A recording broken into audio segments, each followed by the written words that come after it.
Hi guys, welcome to another OpenArt AI tutorial.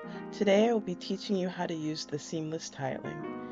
So first you're going to choose your model type that you would like to use for the project. I chose SDV in 7.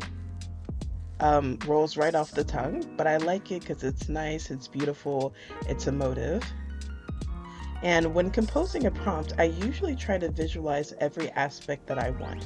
For this particular prompt, I was visualizing the 1950s, Cinderella, and all the blues, sparkles, and soft luminescent lights.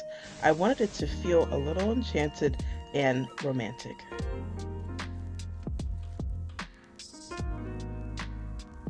What's also great is whenever you get to the negative prompt, there's just like a autofill button that you can use whenever you get there.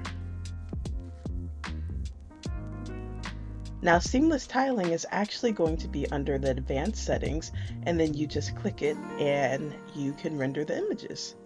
I usually try and render just as many as I can because I'm impatient. Now, the seamless tiling function is great for so many things. It could be used for Etsy, for making custom tumblers or wallpapers. It could also be used for DIY home crafts.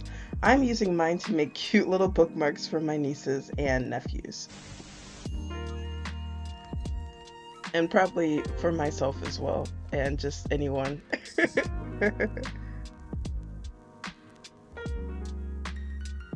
I ended up printing off a lot of them.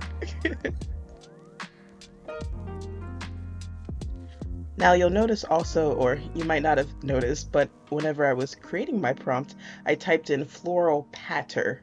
You want to make sure to actually type in pattern. That can really help. But thankfully the AI compensated for my smooth brain tendencies and knew what I wanted. Now I love all of these images. I will probably end up using all of them. Honestly, I love them. They're so pretty. But this is the one I'm going to choose, and don't forget to upscale it.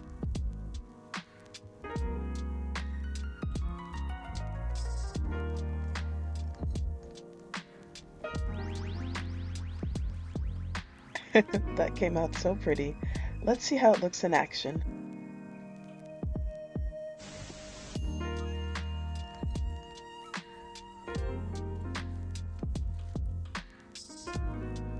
Yay, that came out so pretty. Thanks so much for watching, you guys. I hope you enjoyed the video. Be sure to thumbs it up and also subscribe. Plus, we have a Discord, so check that out. Bye!